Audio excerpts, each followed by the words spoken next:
Jadi Bapak Ibu kita coba lihat ya beberapa topik. Kalau Bapak Ibu baca dari chapter yang saya sediakan, itu adalah chapter dari Jonathan Brown. Dia profesor di Georgetown University di Washington DC ya.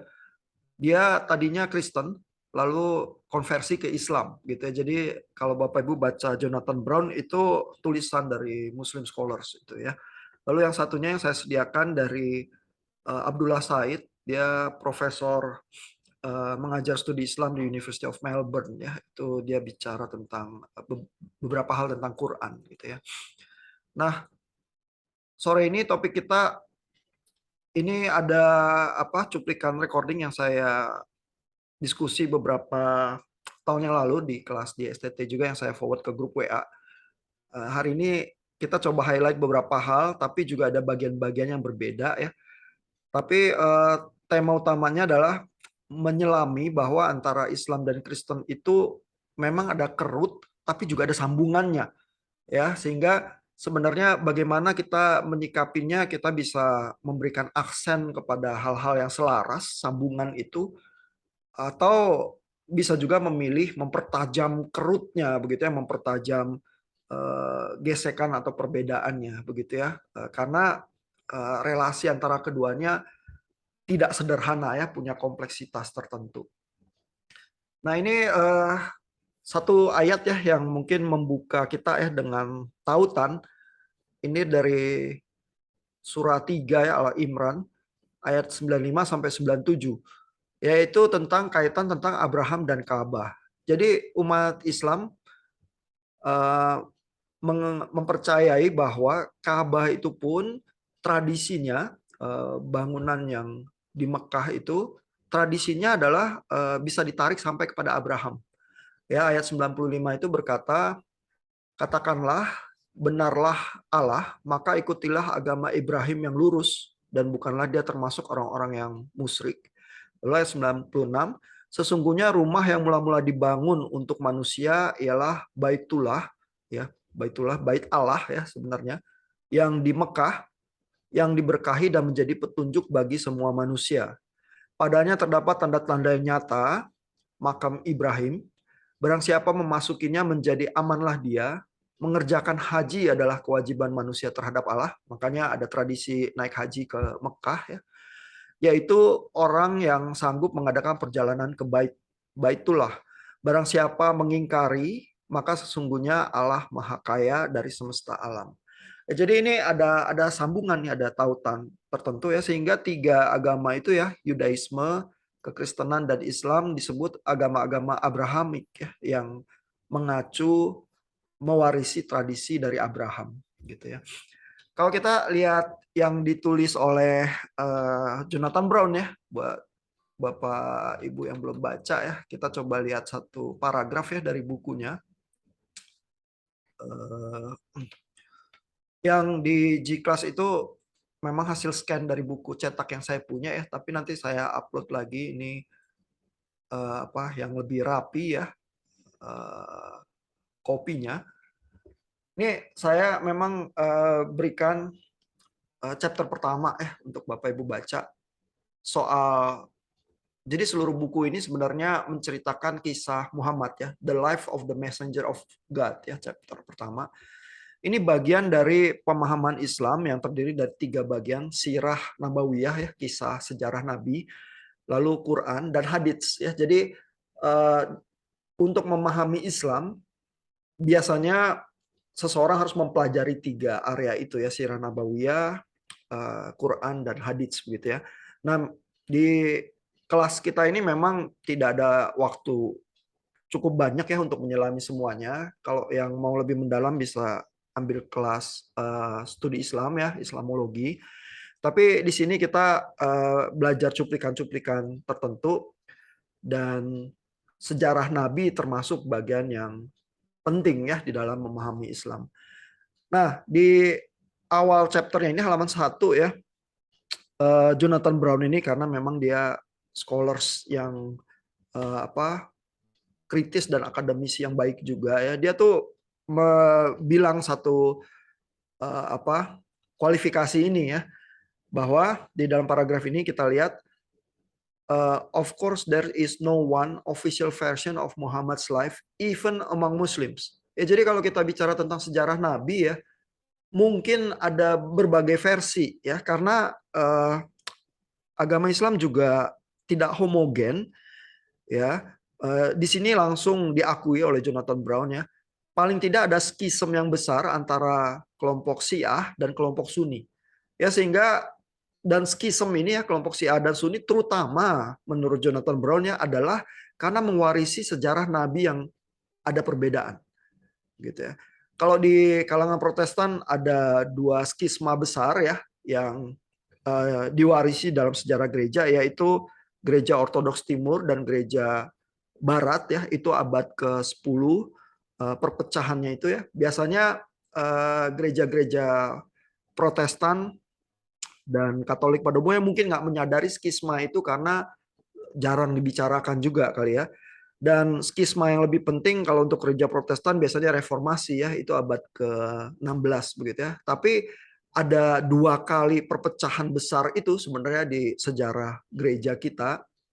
Dan teman-teman yang belajar sejarah gereja dengan lebih serius biasanya paham ya, di setiap persimpangan jalan itu problem atau perdebatan apa yang terjadi dan akhirnya diwarisi ya dalam pikiran-pikiran sistematik teologinya begitu ya. Nah, di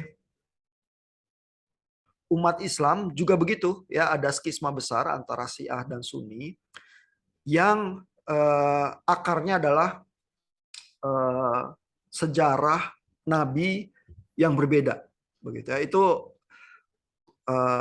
kalimat kualifikasi dari Jonathan Brown-nya, sehingga menurut dia tidak ada ya kalau kita mau bilang sejarah Nabi yang sifatnya seragam gitu ya, berlaku untuk seluruh umat Islam, melainkan tapi ada versi sejarah yang diterima oleh kebanyakan umat Islam begitu ya. Dan inilah yang coba dijabarkan dia di dalam bukunya ini yang terbitan Oxford ya, Very Short Introduction untuk kehidupan Muhammad gitu ya. Jadi tapi dia ada kualifikasi yang hati-hati ini dulu di awal ya, bahwa ini sebenarnya nggak seragam, nggak homogen, tapi versi sejarah yang disajikan di sini itu bisa diterima oleh kebanyakan umat Islam gitu ya. Lalu di sini ada gambar peta ya, cukup interesting di halaman 2 ya. Bapak Ibu bisa memperhatikan kurang lebih di abad ke-6 semenanjung Arab itu konstelasinya seperti apa ya. Di sini kita lihat ada Yerusalem ya, terus Gaza. Jadi ini daerah, kalau baca sejarah Perjanjian Lama, kisah Abraham kan ada di sekitar sini ya. Lalu tapi Bapak Ibu juga ingat ada sejarah Hagar dan Ismail ya, yang akhirnya lari ke selatan begitu ya, dimaknai sebagai ke arah Jazirah Arab ini, terus di Mekah ya, sehingga Abraham di dalam pengembaraan itu sampai ke Mekah oleh umat Islam diyakini membangun Ka'bah gitu ya. Jadi secara peta ini kelihatannya seperti ini nih ya, dari Yerusalem ke bawah ini di daerah Mekah, terus ada Yatrib ini Madinah ya, nanti Muhammad hijrah dari Mekah ke Yatrib ini ke Madinah begitu ya, yang membawa era baru di dalam sejarah Islam ya. Nah ini kurang lebih petanya ya. Lalu kalau Bapak Ibu lihat peta modern ya, misalnya membandingkan dengan Google Map ya, yang ada peta modern itu. Ini ya, saya share screen. Kalau kita lihat misalnya area yang sangat penting yang diwarisi juga oleh kedua agama adalah Gunung Sinai. Ya, karena Gunung Sinai itu diyakini juga oleh umat Kristen dan Yudaisme dan juga Islam ya, sebagai tempat turunnya hukum Tuhan kepada Musa begitu ya. Sehingga nama gunungnya aja kalau kita tulis di Google Map Mount Sinai ya, itu namanya Jabal Musa itu ya. Jadi dengan kata lain Gunung Musa ini muncul dan ini di apa semenanjung Arab begitu ya. Lalu kalau kita lihat daerah Palestina ya, Yerusalem itu di sini. Ya, jadi cukup jauh juga sebenarnya ke Gunung Sinai ya. Tapi kan memang Musa itu di dalam bacaan di Perjanjian Lama itu dibuang ke Mesir ya. Sehingga di dalam pengembaraan itu menerima hukum Taurat dan hukum Tuhan itu di Gunung Sinai gitu ya. Lalu kalau Bapak Ibu tulis misalnya ya di Google Map Yerusalem to Mekah gitu ya. Nanti Bapak Ibu bisa dikasih estimasi perjalanannya ini ya. Jadi ini di atas nih Yerusalem, terus kelihatan kalau ke selatan ya, misalnya kalau Abraham itu misalnya dari fokusnya di daerah Israel Palestina gitu, kalau turun ke selatan ke Mekah itu di sini ya. Itu menurut Google Map makan paling tidak 16 jam perjalanan dengan mobil begitu ya. Kalau kita ganti dengan berjalan kaki 560 jam ya. Jadi dan jalan kaki kan rutenya nggak bisa motong gitu ya, jadi mungkin agak agak berputar ya, ini ke daerah Irak dulu terus turun ke Mekah gitu ya. Rutenya panjang ya kalau dengan kendaraan lebih cepat ya. Nah, ini untuk sekilas ya supaya Bapak Ibu dapat gambaran sebenarnya kalau kita bicara kota-kota itu seperti apa ya, dan ini peta modern ya. Jadi ini Israel modern yang kita lihat ini yang zaman sekarang karena Google Map. Terus Kairo dan Mesir itu ada di sini ya, sebelah kiri ya. Di dalam zaman kuno, Perjanjian Lama, Israel itu dijepit berbagai kerajaan-kerajaan besar ya, termasuk yang sekarang jadi Irak itu Persia begitu ya. Lalu selalu kita baca juga Mesir ya, menjadi memainkan peranan penting ya. Lalu ada kerajaan Asyur ya di zaman kuno itu, yang 3 kerajaan besar yang menjepit Israel sebenarnya ya. Dan kalau Bapak Ibu baca sejarah-sejarah Perjanjian Lama ya, raja-raja Israel itu selalu di dalam posisi yang terjepit ya, sehingga harus memainkan politik ya dengan kerajaan-kerajaan di sekitarnya itu ya, membuat perjanjian dan lain sebagainya, yang sering akhirnya mendapatkan teguran ya dari nabi-nabi Perjanjian Lama itu, karena raja-raja yang demikian itu dianggap lebih mengandalkan politik daripada mengandalkan Tuhan, begitu ya. Karena basically kalau membuat perjanjian dan menyembah ya, takluk kepada kerajaan yang lain, artinya harus menyembah ilah-ilah kerajaan lain itu juga, begitu ya. Baal dan lain sebagainya itu ya, ilah-ilah besar kerajaan-kerajaan di sekitarnya Israel gitu ya. Nah, di dalam sejarah yang semacam itu, kalau kita baca di Jonathan Brown ya, itu kembali ada sedikit cerita ya. Jadi Abraham itu kisahnya seperti apa ya? Ya ini ada izin nih Pak Yosua, Bu Tarisa juga sedang persiapan di lapangan, jadi mengikuti perkuliahannya dari sana ya. Nggak apa-apa kalau nggak bisa buka mic ya. Nanti recordingnya saya pasang juga di G-Class dan forward ke grup WA sih supaya bisa diikuti lebih lanjut ya. Nah ini cuplikan dari Jonathan Brown ya, halaman keempat ya, kisah Abraham itu ya. As legend held ya. Nah ini kata legend ini juga semacam istilah teknikal ya, teknis yang dipakai akademisi ya. Jadi akademisi itu sering pakai kata legend, myth gitu ya. Itu tuh tidak seperti di bahasa sehari-hari, kadang-kadang konotasinya cerita bohong. Enggak ya. Jadi legend atau myth itu lebih sering bedakan terhadap histori modern. Kalau misalnya historian modern itu bicara tentang sejarah ya. Tapi ini kisah, cuman kisahnya tidak bisa diverifikasi seperti kita memverifikasi sejarah modern begitu ya. Jadi ini kata yang dia pakai ya, kalau Bapak Ibu bertanya-tanya ya kenapa dia pakai kata legend gitu ya. Nah, jadi menurut legenda Abraham dan istrinya Sarah ya tidak punya anak. Lalu tapi Hagar yang adalah pelayannya Sarah itu melahirkan anak ya untuk Abraham, yaitu Ismail ya. Ini kalau baca di Perjanjian Lama juga sama nih ya. Lalu belakangan Sarah melahirkan Ishak ya, sehingga Allah itu menginstruksikan Abraham untuk membawa Hagar dan Ismail ke selatan. Nah, ke selatan kalau kita lihat di petanya tadi itu ke Mekah ya, di dalam tafsir sejarah ini ya. Lalu Hagar dan Ismail itu jadi bisa settle di Mekah ya. Dan karena ditinggal sendirian ya, Hagar itu harus bolak-balik ya ke Mekah untuk cari air, dan anaknya yang kecil itu Ismail itu dipimpin di dalam pimpinan Tuhan ya, menemukan air itu ya dengan cara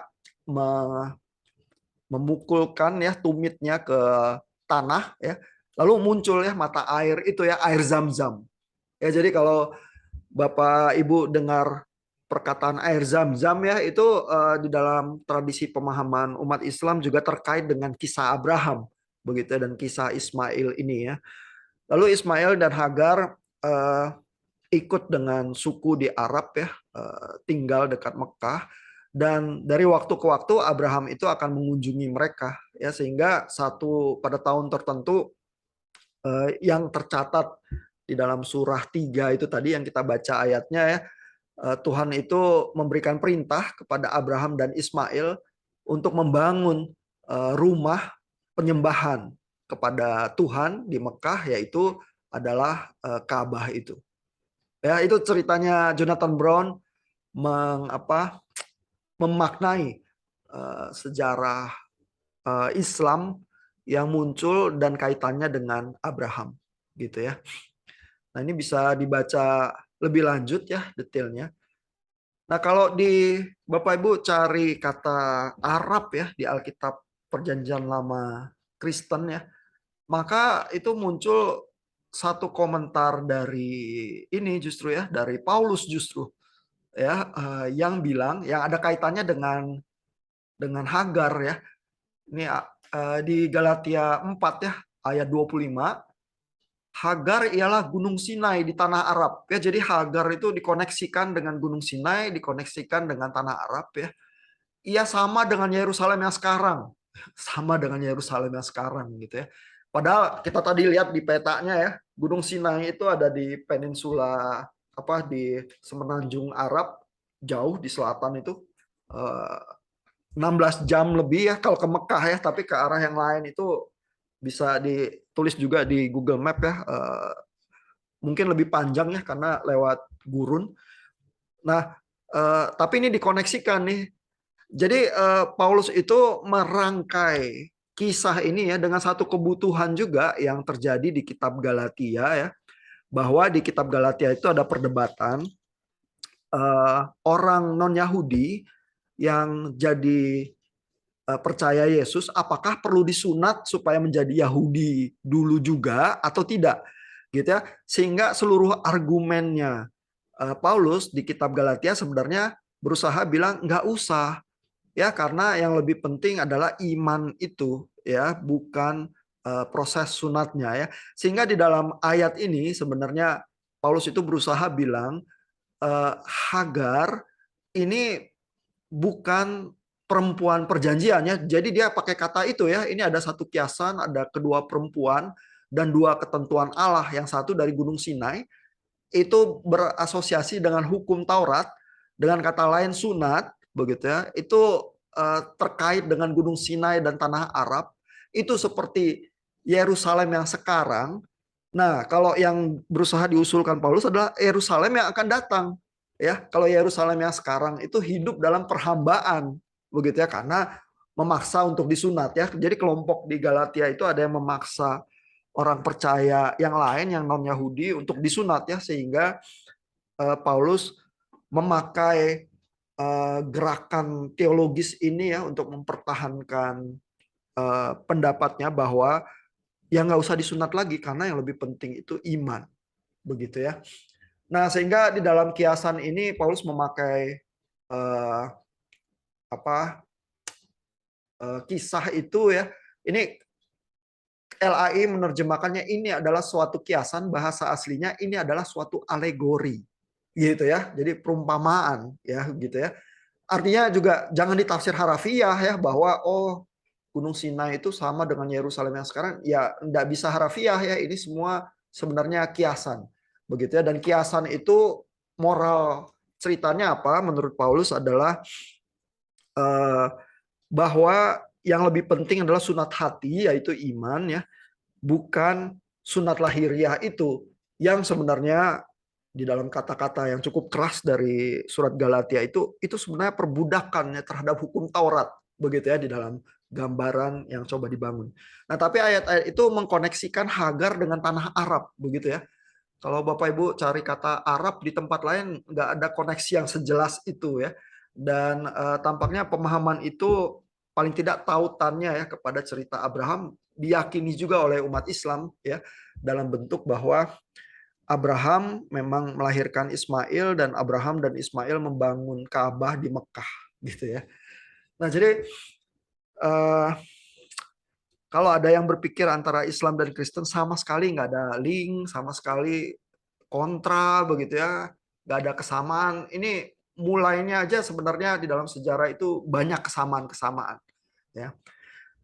Sehingga banyak scholars itu ya yang mengatakan relasi antara Islam dan Kristen itu sebenarnya mirip fenomenanya ya, paling dikit fenomenanya ya. Kalau detailnya bisa ada perbedaan-perbedaan variasi, tapi fenomenanya mirip dengan relasi kekristenan dengan Yudaisme.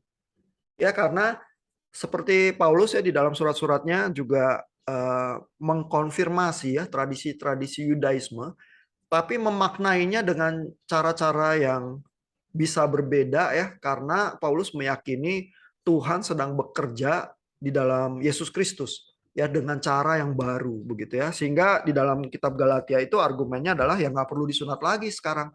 Kalau udah beriman kepada Kristus maka kita menjadi satu umat yang sama begitu ya. Nah, tapi paling tidak ada tautan ya, sehingga kalau ada tautan ya ada kemungkinan membicarakan link-link itu, terus kita punya ya semacam hal-hal yang sama yang bisa dibicarakan ya. Walaupun kalau orang Kristen ya mendengar sejarah Islam seringnya juga jadi agak bingung ya, karena orang Kristen kan mewarisi sejarah Abraham itu dari membaca teks perjanjian lama ya, sehingga biasanya loh kita nggak pernah ya berpikir bahwa Abraham itu membangun Ka'bah di Mekah begitu ya. Jadi seolah-olah agama Islam itu merevisi ya sejarah yang telah diwarisi dari Yudaisme dan kekristenan ya. Nah, tapi feeling semacam itu ya, kalau orang Yahudi membaca kitab Perjanjian Baru ya, itu akan mempunyai feeling yang sama tuh. Ya, dia orang Yahudi yang Yudaisme yang enggak Kristen gitu ya, akan melihat loh Paulus ini sebenarnya melakukan reinterpretasi ini. Ya, membaca kisah Abraham itu ya nggak boleh seperti Paulus itu bilang itu kisah iman ya. Kisah Abraham adalah kisah perjanjian dengan Allah, tandanya apa? Sunat ya. Jadi Paulus ini jangan terlalu enteng bilang sekarang nggak usah disunat lagi gitu ya. Jadi untuk kelompok Yudaisme yang memang masih mewarisi tradisi Yahudi itu dengan kuat ya, dan tidak masuk ke dalam kelompok yang percaya Yesus ya, akan melihat Paulus seperti itu. Makanya kalau Bapak Ibu baca surat-surat Paulus ya, kadang-kadang muncul konflik dan pertentangan, gesekan itu yang cukup kuat ya. Sebenarnya karena isu-isu ini ya, transisi antara Yudaisme kepada kelompok Kristen ini begitu ya. Padahal sebenarnya mungkin Paulus sama Yesus juga tidak membuat agama yang baru ya. Karena kan mereka memang keduanya orang Yahudi, sama-sama disunat juga ya. Tapi di dalam misinya Paulus memang banyak melayani orang-orang yang non-Yahudi sehingga muncul pertanyaan-pertanyaan baru ya, bagaimana harus menjalankan tradisi iman ini di dalam situasi-situasi yang baru. Nah, ini tautan kedua ya yang bisa kita baca juga di Jonathan Brown ya. Itu juga bentuknya legenda, namanya legenda Bahira. Nah, kalau yang ini itu nggak muncul di dalam kitab suci Kristen ya.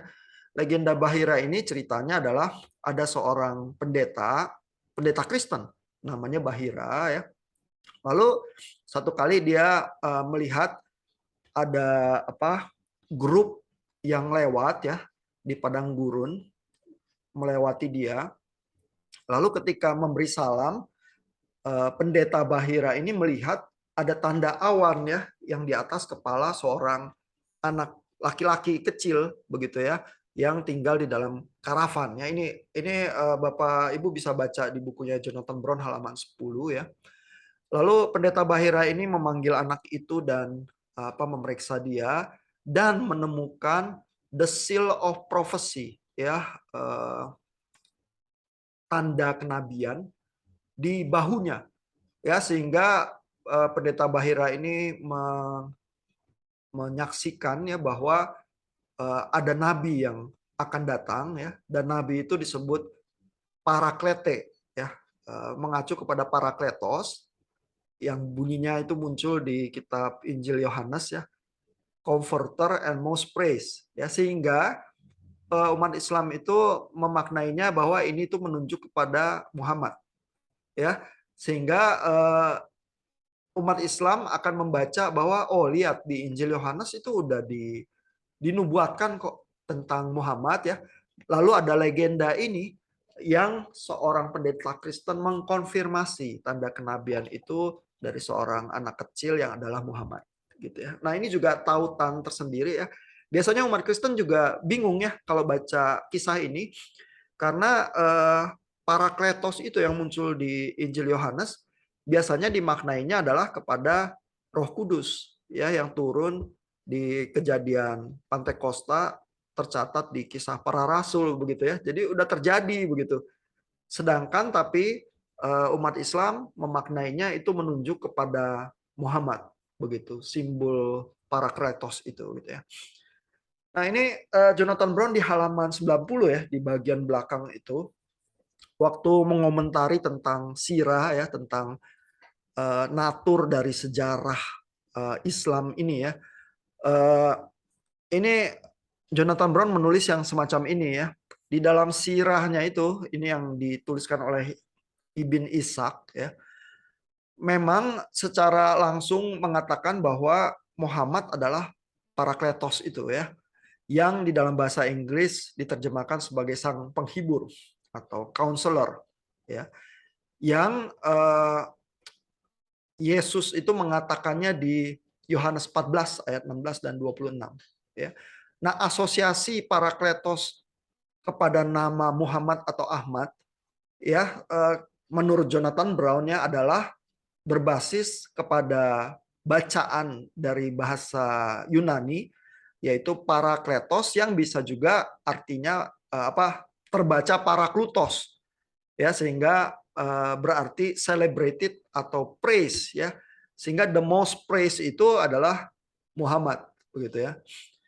Nah, lalu tapi Jonathan Brown membuat komentar kritis ini juga ya, bahwa umat Muslim bukan yang pertama ya membuat klaim semacam itu bahwa Parakletos berhubungan dengan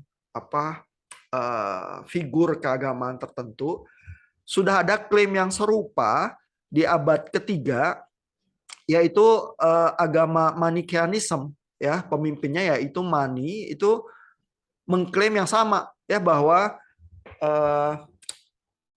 keberadaannya sudah dinyatakan lebih dulu di dalam simbol Parakletos itu. Jadi Parakletos menunjuk kepada Mani gitu ya di dalam abad ketiga. Ya, jadi ini bukan satu-satunya dan tidak unik begitu ya. Parakletos dianggap menunjuk kepada Muhammad. Sudah ada yang sebelumnya juga yang melakukan itu untuk figur agama tertentu begitu. Nah, Eh, ini sedikit ya tentang sejarah Quran ya. Kalau di kekristenan ada proses kanonisasi di mana kitab-kitab yang ditulis terpisah itu terkumpul menjadi satu kitab yang diwarisi ya oleh gereja-gereja. Maka kalau kompilasi Quran ini terjadinya cukup cepat ya. Jadi setelah kematian Muhammad, lalu di dalam zaman Khalifah Abu Bakar ya, banyak peperangan-peperangan, banyak yang meninggal ya, itu 632 sampai 634 zaman Abu Bakar ya. Maka Abu Bakar menginstruksikan kepada Zaid ibn Thabit ya. Ini saya ambil dari bukunya Abdullah Said ya, halaman 4344 kalau mau dicari ya. Abu Bakar itu sudah memerintahkan untuk mengkompilasi ya teks-teks Quran karena tadinya begitu turun ayat-ayat Quran itu sifatnya juga sesuatu yang dilafalkan ya, karena ayat Quran itu waktu diwahyukan oleh malaikat Jibril ya keyakinannya kepada Muhammad, lalu Muhammad itu melafalkannya ya, jadi bentuknya juga sebenarnya pelafalannya tradisi oral yang diwarisi ya di dalam komunitas itu.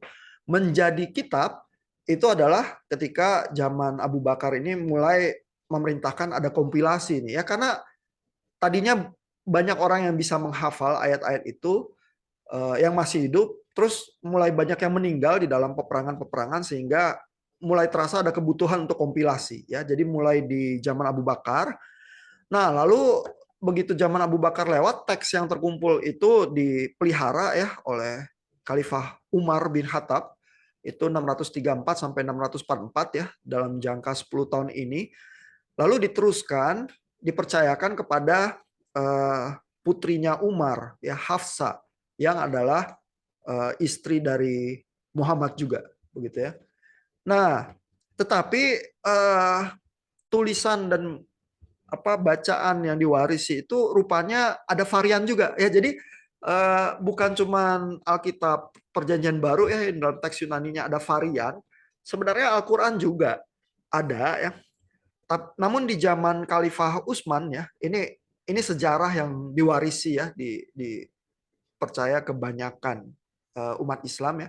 Di zaman Khalifah Utsman, ini tahun 644 sampai 656, ada instruksi untuk mengutamakan dialek Quraisy ya, karena itu suku kelahirannya Muhammad begitu ya. Karena Muhammad berasal dari suku Quraisy, sehingga yang diyakini bacaannya tepat itu adalah dialek Quraisy, dan varian-varian lain dengan dialek yang lain itu dimusnahkan ya, dibakar gitu ya.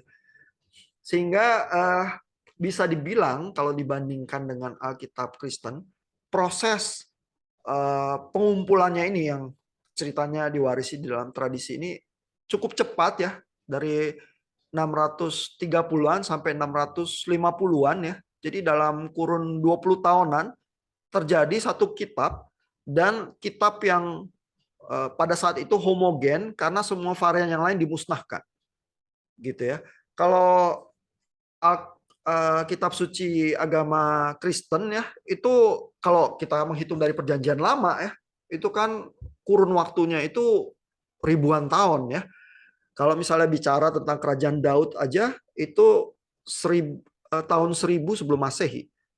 Ya, lalu sampai kira-kira tahun Masehi ya, zaman kelahiran Yesus, terus para rasul, murid-murid itu ya. Kitab-kitab itu mungkin yang paling late itu Injil Yohanes, termasuk kitab Wahyu, mungkin di akhir abad pertama gitu. Jadi kurun waktunya itu 11 abad bahkan mungkin lebih begitu ya. Kalau ada yang lebih tua dari zaman Daud ya, kitab-kitab Kejadian itu misalnya ya, maka ya span waktunya luar biasa panjang ya, melewati berbagai editorial ya.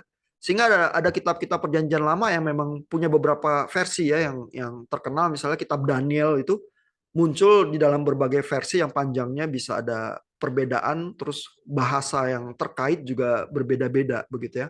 Nah, di Perjanjian Baru sebenarnya varian-varian yang kita lihat itu cukup mild sebenarnya dibanding yang misalnya varian yang cukup masif juga di Perjanjian Lama gitu ya. Karena memang kitabnya muncul dan mengambil waktu yang cukup panjang ya sampai terkanonisasi seperti itu. Nah, tapi di kalangan Islam juga ada akademisi yang lebih kontemporer sekarang ya, namanya Munim Siri. Itu profesor yang orang Indonesia sebenarnya, tapi ngajar di Amerika ya, di University of Notre Dame, ngajar studi Islam di situ. Videonya banyak ya, karena rajin nulis buku juga, Profesor Munim Siri itu. Dia mulai banyak seminar juga yang mengetengahkan ya bahwa Al-Quran itu juga mengalami proses perubahan-perubahan dan variasi ya, sama seperti agama-agama lain yang berbasis kitab juga. Nah, itu kadang-kadang di kalangan umat Islam sendiri terasa kontroversi ya, sama seperti Bapak Ibu baca Bad Ehrman gitu ya. Kadang-kadang terasa kontroversial ya. Di kalangan Muslim ada Profesor Munim Siri ini ya. Kalau Bapak Ibu tertarik nanti saya coba cari cuplikannya, saya forward ke grup WA ya untuk melihat bagaimana modern scholars juga menangkap fenomena pergerakan kitab sucinya di dalam sejarah itu seperti apa gitu ya. Nah, ini beberapa komentar tentang sejarah Muhammad ya, atau sejarah Islam yang dibaca muncul di ini buku yang lain ya, yang saya nggak pilih chapternya untuk Bapak Ibu baca. Ilmuannya namanya Carl Ernst begitu ya. Jadi kebanyakan scholars itu memaklumi ya bahwa sirah itu ditulisnya seabad lebih sesudah zaman Muhammad ya, dan tidak bisa disamakan dengan histori modern ya, sehingga sirah itu menurut Carl Ernst adalah semacam salvation history rather than scientific history ya. Itu kata yang istilah yang dia pakai ya. Jadi while the religious function of this biographical literature is not surprising, it underlines the extent to which the historical tradition surrounding the Quran cannot be separated from the formation of early Islamic religious thought. Begitu ya. Jadi maksudnya Carl Ernst adalah sebenarnya walaupun sejarah itu dianggap ya secara teknis melengkapi Quran ya. Jadi di dalam memahami Islam ada sirah nabawiyah, ada sejarah, ada Quran, ada hadits. Tetapi Quran sama sirah ini terkaitnya sebegitu mendalam ya, sehingga sejarah itu mengkonfirmasi Quran dan Quran itu mengkonfirmasi sirah. Begitu ya, jadi ada semacam lingkaran argumen di situ. Dan keberadaan sirah itu bukan seperti scientific history modern yang mencatat fakta-fakta, melainkan sejarah ini melakukan klaim keagamaan tertentu yang terkait Quran, begitu ya.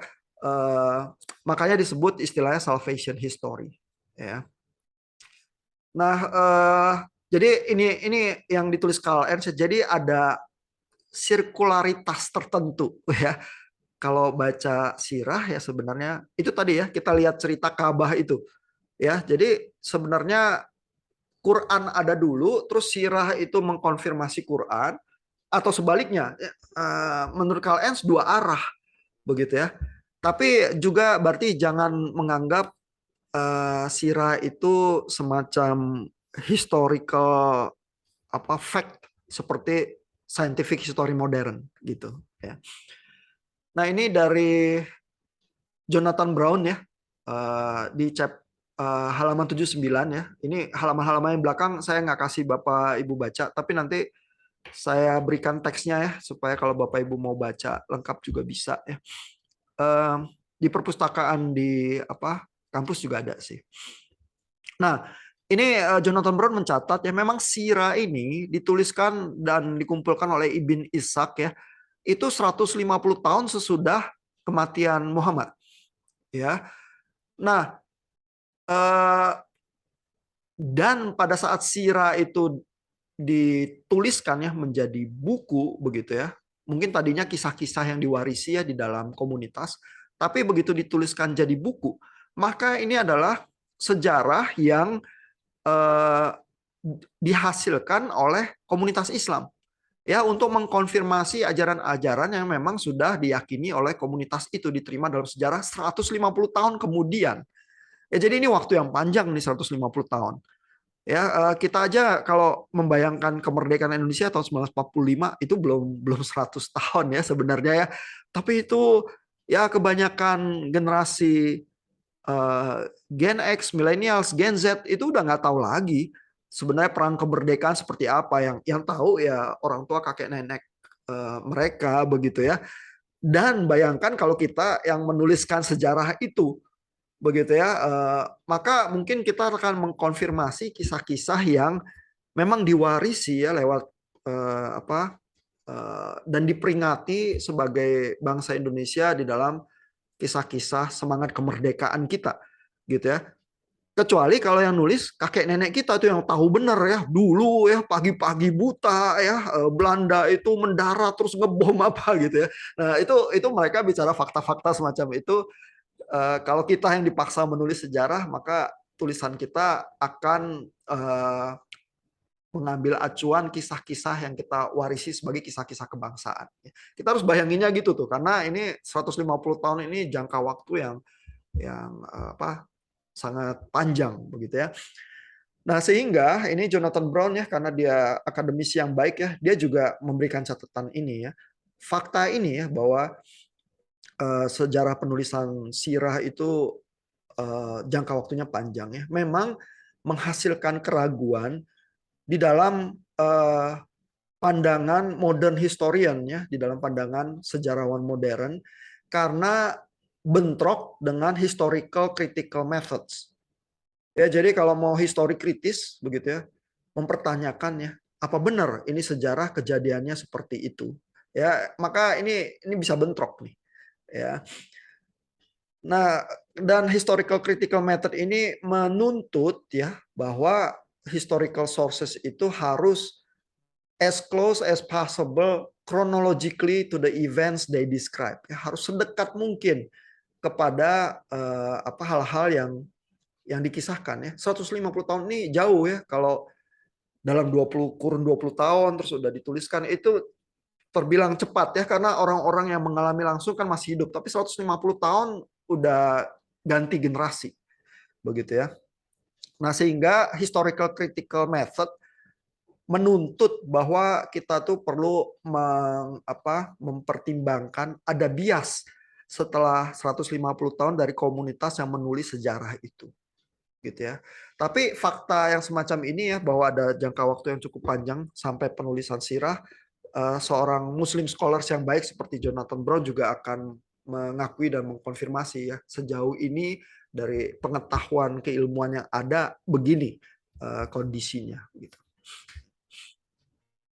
Nah, ini komentar dari Scholars Indonesia ya, Pendeta Bambang Ruseno Utomo, bahwa sirah dan biografi Muhammad yang ditulis oleh orang Muslim adalah lebih berupa hagiografi yang ditulis untuk tujuan pendidikan dan pembinaan iman orang-orang Muslim. Nah, tentu historical critical method itu juga mengkritisi iman Kristen ya, sama juga ada kritik-kritik yang bilang bahwa kalau gitu ya, kitab-kitab Perjanjian Baru itu ditulis untuk mengkonfirmasi keyakinan kelompok Yesus ini. Begitu ya, daripada adalah semacam tulisan historical seperti standar sejarah modern yang kita lakukan ya. Nah, tapi mungkin kita harus mengingat komentarnya Peter Enns ya soal historiografi ya, bahwa bahkan sejarah yang sangat modern pun itu bukan sekedar kumpulan fakta, melainkan pemaknaan terhadap fakta-fakta itu ya. Karena kembali kita ingat misalnya suara Bung Karno yang memproklamasikan Indonesia yang kita dengar di Monas, bukan itu faktanya suara yang didengungkan tahun 1945. Itu adalah suara yang direkam tahun 1951 di stasiun Radio Republik Indonesia demi kepentingan dokumentasi. Begitu ya, sehingga yang penting buat sejarah selalu adalah bukan faktanya saja, melainkan fakta tambah interpretasi, tambah pemaknaan. Itulah yang bikin sejarah. Sebelum ada interpretasi dan pemaknaannya, kita nggak punya sejarah, gitu ya. Komentar scholar seperti Peter Enns itu. Sehingga membaca kitab suci juga harus dengan kekritisan itu, gitu ya. Karena even histori modern pun bukan sekedar kumpulan fakta-fakta gitu. Nah, ini ayat Quran lain ya dari surah 61 ayat 6 yang kita bisa baca juga menjadi semacam tautan ya yang diyakini umat Islam. Di sini tertulis ketika Isa ibnu Maryam berkata, "Hai Bani Israel, sesungguhnya aku adalah utusan Allah kepadamu membenarkan kitab sebelumku yaitu Taurat." Ya, jadi Yesus berkata bahwa eh, dia diutus membenarkan kitab sebelumnya Taurat ya, karena di dalam pandangan Islam Taurat diberikan kepada Musa, Nabi Isa mendapat Injil, Nabi Daud mendapat Zabur gitu ya, Mazmur ya, dan Muhammad mendapat Quran gitu ya. Nah, lalu lanjutannya kita baca, dan memberi kabar gembira seorang rasul yang akan datang sesudahku yang namanya Ahmad ya. Jadi di dalam ayat ini Yesus justru menunjuk kepada Muhammad ya, sehingga umat Islam mungkin akan bingung ya kalau orang Kristen tuh bilang enggak kok ya, Islam sama Kristen ini sama sekali beda loh. Menurut umat Islam, bukankah Yesus sendiri menunjuk kepada Muhammad gitu ya? Karena ada ayat Quran yang semacam ini. Ya, jadi sama juga seperti orang Kristen sama orang Yahudi yang non Kristen kalau ketemu ngobrol bisa bingung. Ya, karena orang Kristen bilang, loh perjanjian lama bukannya menunjuk semua pada Yesus begitu ya. Orang Yahudinya bingung, loh enggak, perjanjian lama ya dibaca sebagai perjanjian lama itu. Dari mana kita tahu bahwa Mesias itu Yesus? Itu kan interpretasinya penulis-penulis perjanjian baru. Tapi kelompok Yudaisme nggak memahami seperti itu. Gitu ya.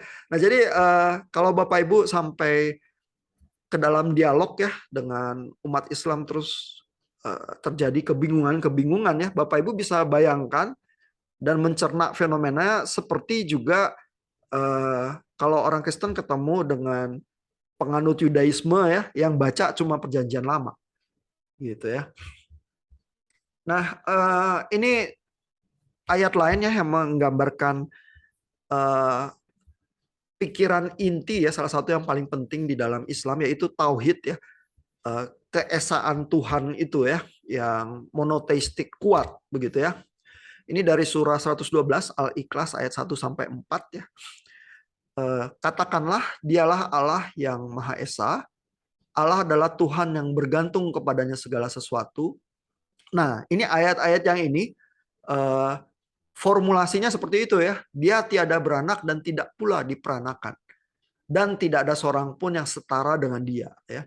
Dan bayangkan kalau umat Islam ketemu dengan orang Kristen yang kemana-mana bilang Yesus adalah anak Allah. Ya, maka ayat Quran ini yang terngiang ya. Oh tidak, Allah itu tidak beranak dan tidak pula diperanakan. Nah, masalahnya adalah orang Kristen sebenarnya juga tidak memaknai anak itu secara biologis dan harafiah, ya kan? Sehingga bagian itu mungkin seringnya perlu dibicarakan begitu ya. Nah, tapi ayat yang ini ya, yang bunyinya seperti ini, yang kalau seorang Kristen baca Quran itu langsung merasa loh, ini kritik langsung nih terhadap kekristenan ya. Sebenarnya nggak mesti juga diartikan seperti itu. Ya, ini saya coba tunjukkan ya dari Quran Web ID ya. Ini kalau Bapak Ibu mau baca Quran di internet juga tersedia banyak resources ya. Nah, ini dari quranweb.id surah Al-Ikhlas, kita lihat ayat yang ketiganya ya. Allah tidak beranak dan tidak pula diperanakan ya. Ini kalau kita klik di sini ada tafsirnya ya. Dan ini enaknya baca di Quran Web ID ini ada tafsir Kementerian Agama nih. Ya, jadi ini paling tidak sumbernya resmi, terus kemungkinan dipegang oleh banyak umat Islam di Indonesia. Ya, jadi di sini misalnya ayat ini Allah tidak beranak dan tidak pula diperanakan. Dengan demikian dia tidak sama dengan makhluk. Dia berada tidak didahului oleh tidak ada, Maha Suci Allah dari apa yang mereka sebutkan. Ya, jadi sebenarnya tidak beranak dan tidak diperanakan itu lebih kepada jangan menyamakan apapun setara dengan Allah, karena itu jadi musyrik. Begitu sebenarnya ungkapan itu ya. Nah, uh,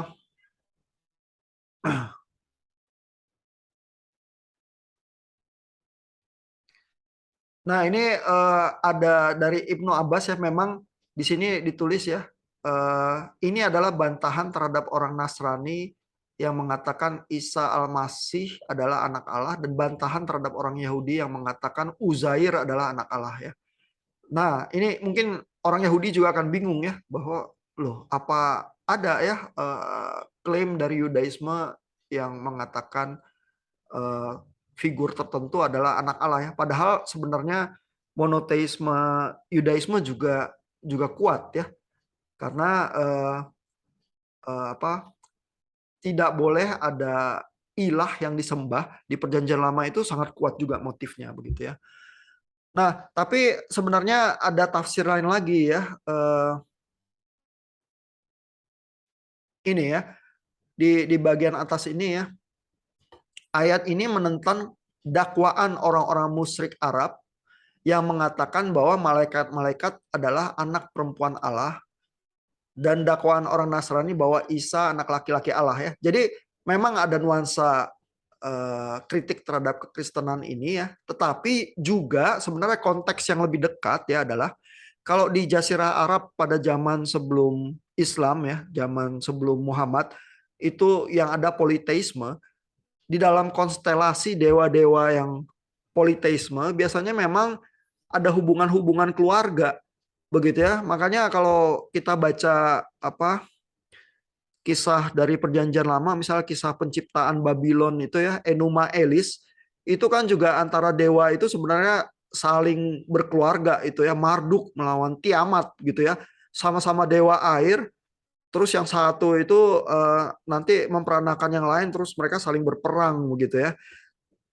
Sama juga seperti siapa, Zeus adalah ayahnya Hercules gitu ya. Jadi dalam konstelasi dewa-dewa politeis itu biasanya memang ada semacam hubungan anak memperanakan begitu ya.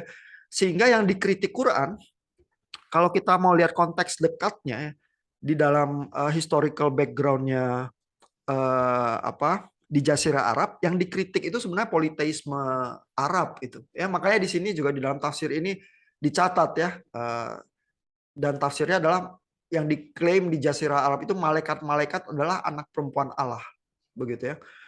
Nah, kalau Bapak Ibu baca Quran terjemahan ke bahasa Inggris oleh Abdel Halim ya, eh, ilmuwan yang dari Oxford itu, dia juga menulis bahwa ayat ini itu mengkritik kepercayaan di Jazirah Arab yang sifatnya politeisme itu sih. Dia malah nggak menyebut kritik kepada kekristenan ya, melainkan lebih kepada konteks dekatnya waktu itu di Jazirah Arab gitu ya. Nah, jadi kita lihat ya, ada kritik kepada kekristenan, tapi ada tautan-tautan, walaupun mungkin banyak orang Kristen melihat link tautan itu ya seperti legenda Bahira, atau cerita Parakletos, atau cerita Ka'bah di Mekah, itu agak aneh karena pemaknaan kekristenan tidak seperti itu. Ya. Nah, saya ingin tunjukkan beberapa bagian lagi yang menghasilkan kerutan atau kritik ya. Jadi ada satu konsep di dalam Quran bahwa kalau ada perbedaan-perbedaan ya di dalam agama Abrahamik ini ya, maka yang Yahudi dan Kristen itu sudah mendistorsi kitab sucinya. Ya, makanya waktu kita bahas Bart Ehrman itu kemarin ada pertanyaan, loh, dari Islam kan terbiasa ya melihat bahwa memang kitab sucinya yang Kristen itu udah terdistorsi, udah dirubah-rubah. Nah, kebetulan Bart Ehrman menunjukkannya varian-varian eh, kitab perjanjian baru begitu ya. Nah, ini Quran ini misalnya termasuk salah satu yang mendukung konsep tahrif ini ya, bahwa di sini tertulis ya, karena mereka melanggar janjinya, kami kutuki mereka, dan kami ini maksudnya Tuhan ya, dan kami jadikan hati mereka keras membatu. Mereka suka merubah perkataan Allah ya, jadi mendistorsi kitab suci ya. Ini tuduhan kepada yang apa, pewaris kitab-kitab sebelumnya ya, yaitu Yahudi dan Kristen ya, dari tempat-tempatnya, dan mereka melupakan sebagian apa yang mereka telah diperingatkan dengannya, dan kamu, maksudnya Muhammad ya, senantiasa akan melihat kekhianatan dari mereka, kecuali sedikit di antara mereka, maka maafkanlah mereka dan biarkan mereka, sesungguhnya Allah menyukai orang-orang yang berbuat baik. Ya, tapi ayat ini mengkonfirmasi bahwa kalau ada yang berbeda kisahnya di dalam kitab suci yang lain itu udah didistorsi ya. Ini kata yang dipakai udah dirubah perkataannya atau dilupakan. Ya, sehingga konsep tahrif ini ada berbagai dimensi ya. Ada yang bilang bahwa teksnya yang memang udah dirubah, tapi ada juga yang bilang teksnya nggak apa-apa, tapi dilupakan ya, sehingga kok ajarannya jadi beda ya dengan Islam gitu ya. Nah, ini juga ayat tahrif yang lain ya dari Al-Maidah ini surah 5 ayat 41 ya. Ini kembali kata yang dipakai itu merubah perkataan-perkataan ya. Dan di sini diidentifikasi nih orang Yahudi begitu ya yang merubah perkataan-perkataan itu ya.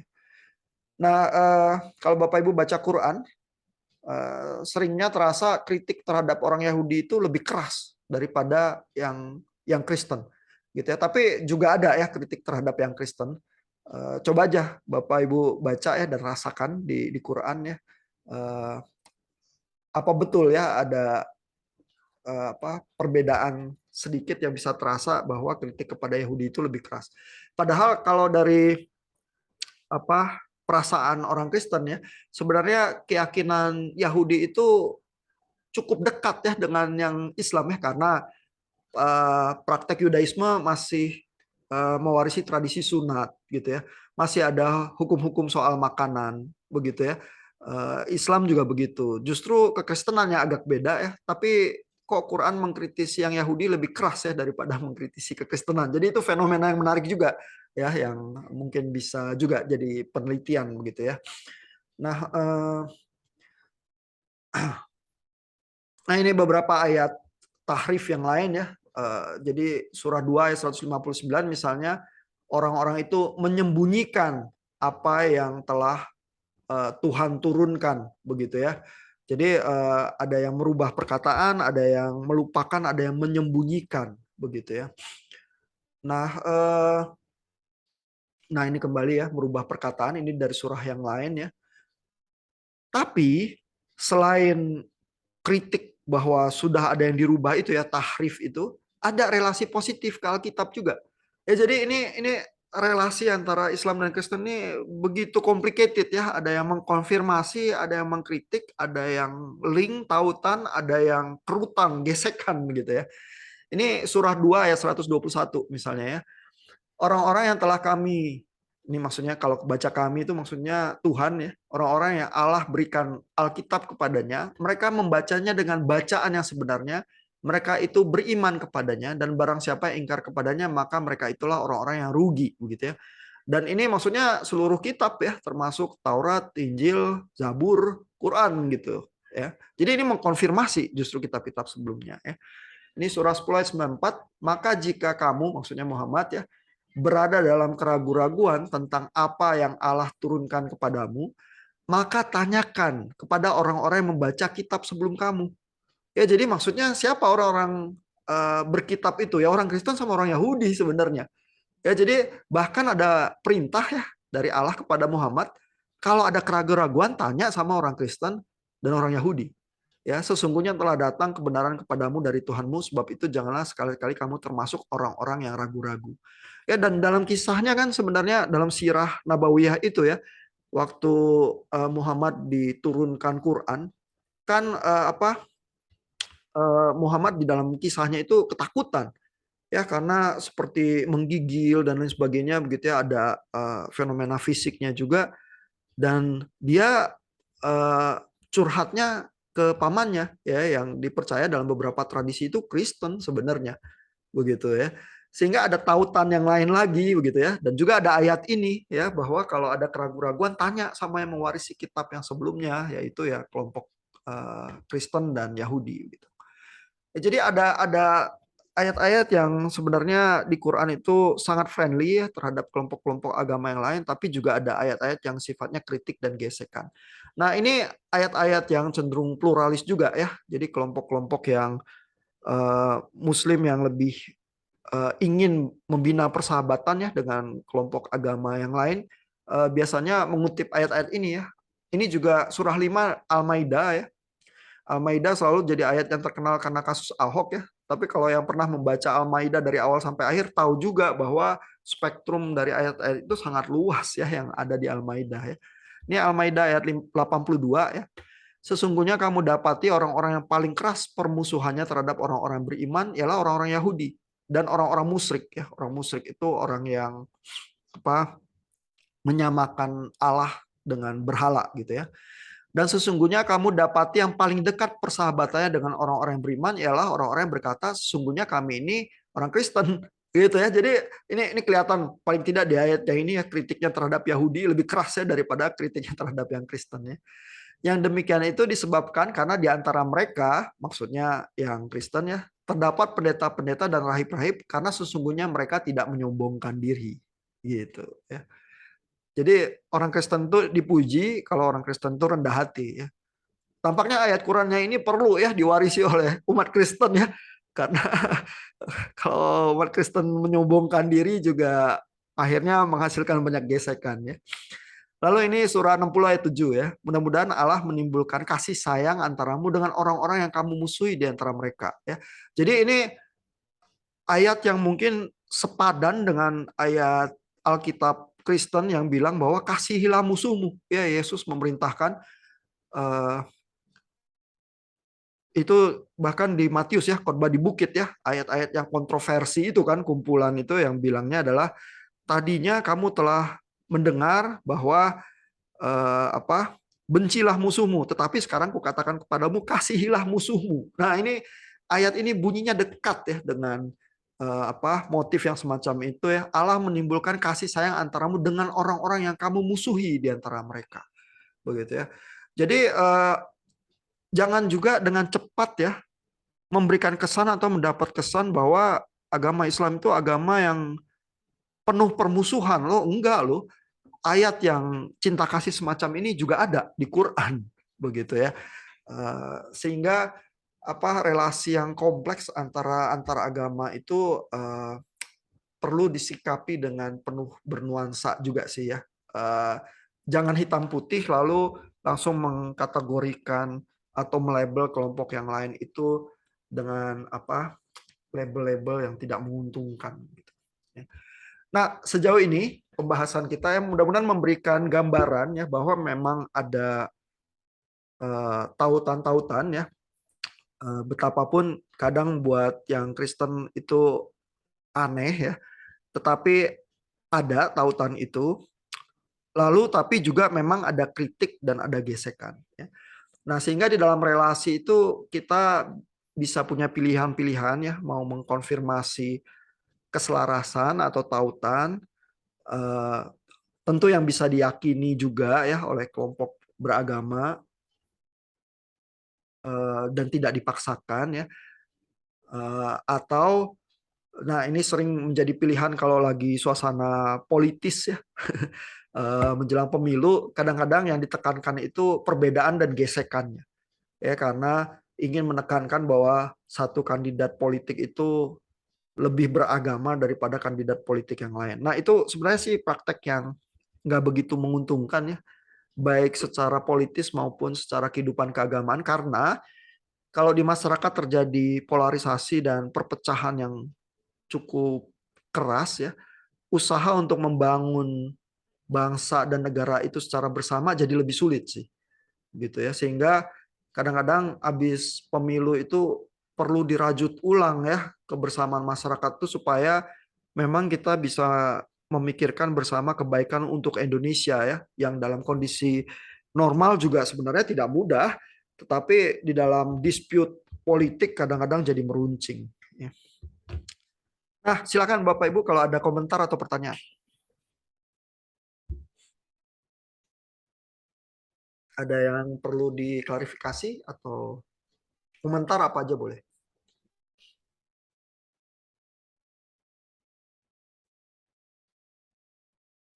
Pertanyaan?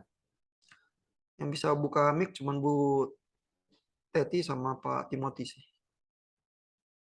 Ada pertanyaan Pak Tim? Belum, Pak. Oke. Bu Teti ada pertanyaan atau komentar, Bu? Bu Teti belum ambil kelas Islamologi kan ya? Belum, Pak. Mungkin semester depan ya. Karena selalu berbenturan dengan jam yang lain. Iya, berarti pertama kali juga ya berusaha mencerna materi-materi ini ya. Saya juga belum, Pak. Oh iya iya. Nah, gimana komentarnya di dalam perkenalan pertama itu bacaan tentang sejarah Islam?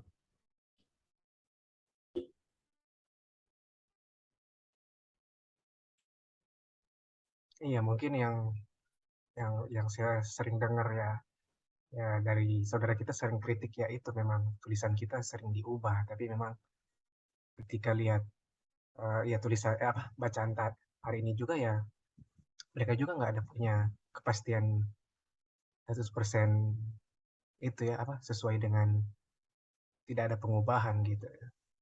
Dan justru mungkin Nah, kritik tahrif itu ya biasanya disampaikan tetapi tidak spesifik menyebut ya bagian mana yang dirubah gitu misalnya ya. Jadi tidak ada ayat-ayat Quran yang spesifik bilang, "Oh, ini kitab ini sebenarnya aslinya ini tapi dirubah jadi itu." Begitu ya.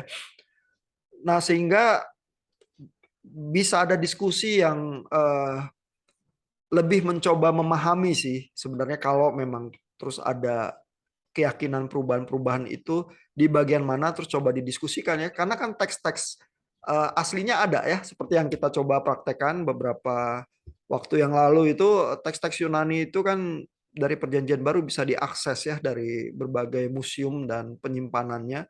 Terus di bagian mana bisa coba dilihat berbagai manuskrip itu kalaupun ada perubahan dan banyak scholars yang seperti Bud Ehrman atau Bruce Metzger atau Darrell Bock ya yang menyelami soal varian-varian kitab suci. Terus kalau misalnya ada diskusi soal varian tertentu ternyata punya pemaknaan atau pemahaman yang luar biasa berbeda, terus di mana ininya ya letak eh, clue atau kritiknya secara spesifik, nah itu bisa jadi bahan obrolan sebenarnya. Ya, jadi eh, mudah-mudahan kalau diobrolin malah jadi bersahabat ya, mudah-mudahan ya. Nggak mesti terus lantas bertengkar gitu.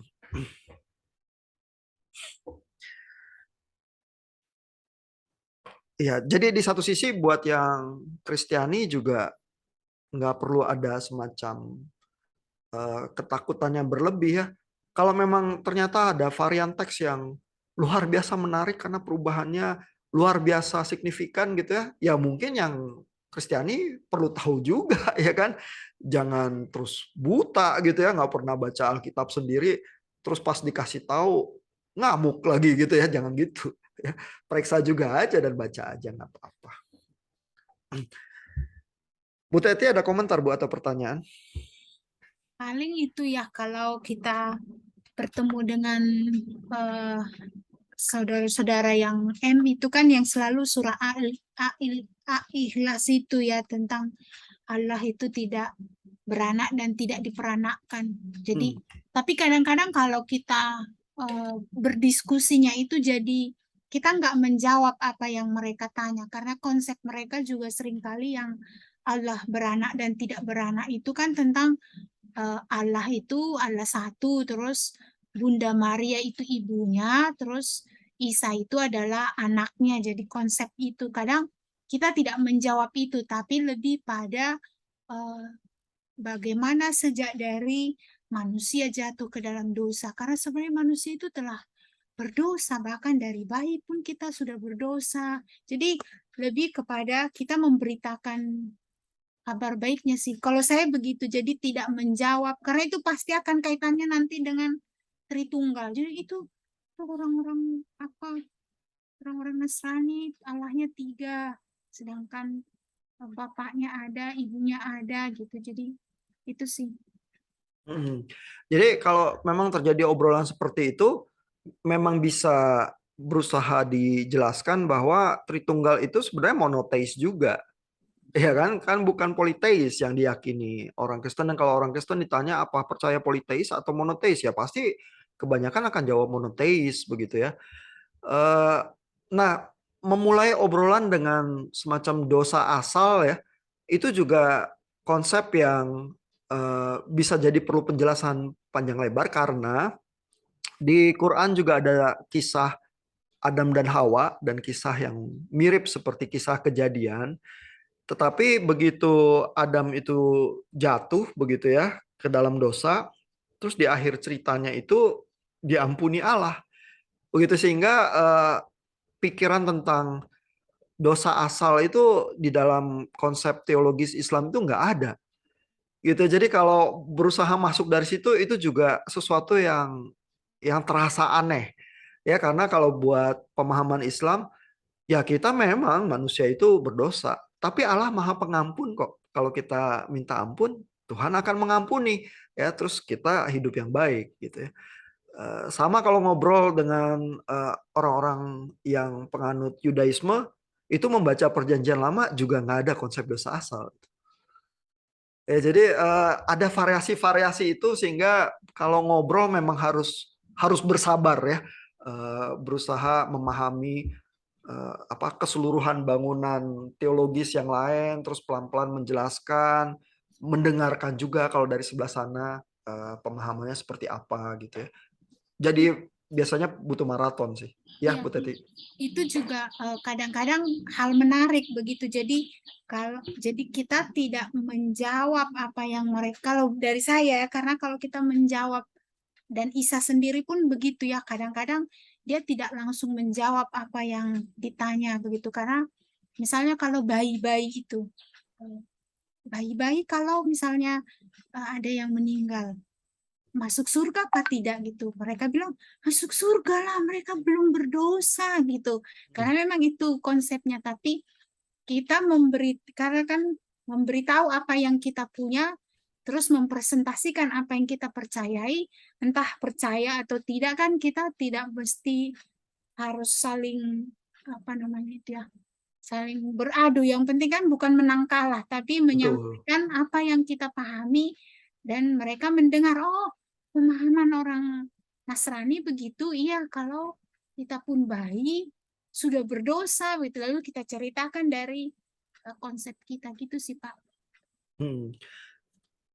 Ya, memang kan di dalam tradisi Kristen Protestan memang ada pemahaman soal dosa asal itu ya. Tapi kalau ditanyanya secara spesifik ya, misalnya bayi yang masih kecil itu kalau meninggal itu apa masuk neraka gitu ya. Mungkin banyak juga orang Kristen yang menjawab, ya mungkin kita tidak benar-benar tahu, tapi yang kita yakini Allah itu adil dan Allah itu kasih.